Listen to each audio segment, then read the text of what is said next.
So here we are at the Doc Media Centre still, and we're doing an interview this morning with a very good friend of mine, a recent graduate of De Montfort University with his first. Congratulations to Gerhard Haas, who is a climate campaigner. How are you this morning, Gerhard?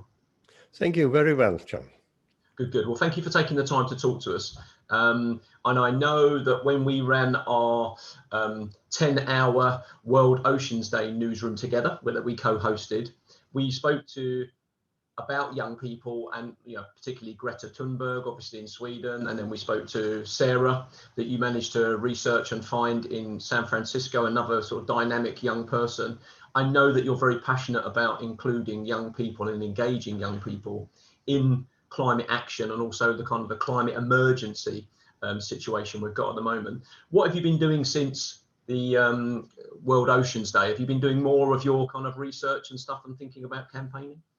Well, I have done, as you probably know and have seen, I've done a lot of work on Twitter, climate topics.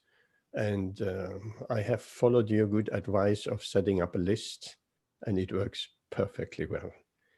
So yes, being quite vocal on Twitter, I had recently an interview with Kavita Ashok. She spoke much about the air pollution in Delhi. I have a blog up, COVID and Climate, of trying to make the link between the pandemic and climate change. And at the time, the blog is not new. At the time, the link wasn't that clear to me. But in the meantime, it's becoming more and more clear. I think everybody can see what are the links between COVID and climate. So I spoke with Kavita from New Delhi, mainly focusing on air pollution. And I spoke with Alexandra, who has also been with us on World Oceans Day. And she mentioned some very interesting things. She has had a lot of realization during lockdown. So focus was a bit on lockdown and insight into herself. And I mean, if she could profit from the lockdown and this way of looking at herself in a positive way, with a positive outcome, so can others. And I'm sure the lockdown has brought many people of thinking. I think it's that, I agree with you. I think it's that pushing back against the mainstream media narrative of this is what lockdown should feel like for you, or this is what you should have done in lockdown, and this is your reaction. Whereas a lot of people, I think those that are a little bit more aware as well, have used the opportunity to think about shopping and eating habits, retail habits when it comes to clothing and buying new clothing and sort of reusing, recycling and stuff. And then also the impact of, if you go out and exercise, maybe in this second lockdown as well, as some people are, realizing just how different the world was in the first one to maybe how it is now. It looks less busy, but it's still busier than it was in the first lockdown. And so we've really had an opportunity with COVID to almost like press the reset button to imagine what it could look like with sort of post-car, post-oil, people cycling, Leicester's new e-bike scheme, for example. It's those kind of things. It makes it seem a little bit more achievable now, because you can see the reality of people not being able to consume that amount. Is that your feeling as well? Is that what you're finding when you're talking to people on Twitter and using Twitter for your advocacy? Actually, I found out something quite interesting. In the first lockdown, Sainsbury's, Foss Park, for instance, and I'm sure other shops are similar, there were the queues outside because there were some staff at the entrance and they regulated how many people can be in the shop. They let only a certain amount of people in the shop. Now, with the second lockdown, that has completely gone. The shops are packed. There is no social distancing. Some people don't wear a mask. So it has slipped completely away. When you go to Sainsbury at Foss Park, it appears like there is no COVID at all. Yeah, and this is the expectation, isn't it, that people go out thinking we've been told to wear masks, everybody's going to wear masks, and then people don't and stuff. So I think that's why something like a conspiracy theory is so good when it comes to COVID-19, because it fits very well with the climate as well, isn't it? And the impact of the climate on people around the world. They're other people. It kind of helps fit with that narrative, which we really shouldn't care about them. I mean, something I saw a few weeks ago as well about the climate was they interviewed 5 or 6 young people that lived in communities around the Arctic, and how sea level changes was affecting all of them.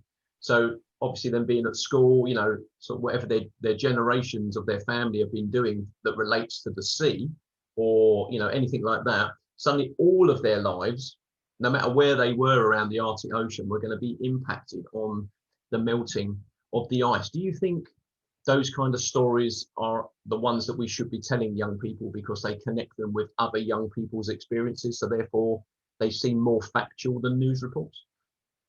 Yes, absolutely. These are the stories young people need to hear, and young people need to connect with other young people. That is very important. I mean, as you know, I have and still not being very impressed with the climate response of the millennial generation. They seem to be much more into getting a secure job, and climate falls is not very important to them. But Generation Z, it is quite different. The generation of Greta and so on. For example, the younger son of my brother in Germany, he is very much engaged. The school is engaged in climate action. He is striking on Fridays regularly. And more than that, the parents go with their children, and my brother with both. They're going out and protesting on the street. So the children along with the parents. That hasn't happened with his older son, because the parents has getting also more climate-wise engaged. So that is a nice example. On the other hand, I have a son of a friend. He goes to a private school, and I asked him climate action and so on. He said, no, we are not allowed. Nor have I seen in him any awareness of climate on his own. So that is interesting. And of course, we had Sarah from San Francisco on our World Oceans Day, and she is incredibly engaged. These generations, these are the future of the world, I would say. They're pushing the agenda forward, and we need more of that. And we need at least what we can do in our age group. If we cannot go to demonstrating, protest, which is not much happening due to the lockdown, at least we can give moral support on Twitter, on social media in general, and find that positive and shutting climate deniers down. I have come to the conclusion, I have had several discussions with climate deniers. You don't get anywhere there. They're living in a different reality. They have their own narrative. Yeah, I think my approach to climate deniers or Holocaust deniers or anybody that denies any of those kind of things, to be honest, is a little bit like walking up to someone who in 2020, like today, would drop rubbish in the street. You say, literally, mate, if I have to come up and speak to you about the reason why you shouldn't be dropping rubbish on the floor, then you're already at the point where I can't help you. So I tend not to get as excitable or as engaged as I used to with going up and speaking to people that throw rubbish, because I think that is the equivalent of Twitter. People already think that's right, so therefore there's no point in talking to them. Anyway, two final points I want to have a chat with you about. Leicester's got a Sustainable Schools Leicester program at the moment, which is building on their eco schools work. And it was really interesting what you were saying there about your brother and his youngest son, and also his oldest son, is that the Sustainable Schools Leicester program is about engaging the whole school community. We were talking to Deputy City Mayor Adam Clark about it yesterday, where it's like looking at each school as its own little community, like its own little village or town or city. And so forth. It's not a project for the young people or the children to do. It's something that they engage with school staff, parents, school trustees. It's about their community because of maybe the carbon footprint of the school, where they get their supplies from, sustainability. So really it was thinking a lot about that. I mean, do you see that's going to be the approach? It's almost like building little communities of action and sort of spreading the information out from there? Yes, of course, we want local things, localized things, communities. The narrative has to change. That is the main thing. It's all about the narrative. We don't want to buy in. Even recently I came across some tweets, the BBC narrative. They're focusing on the Westminster bubble and talking what is happening.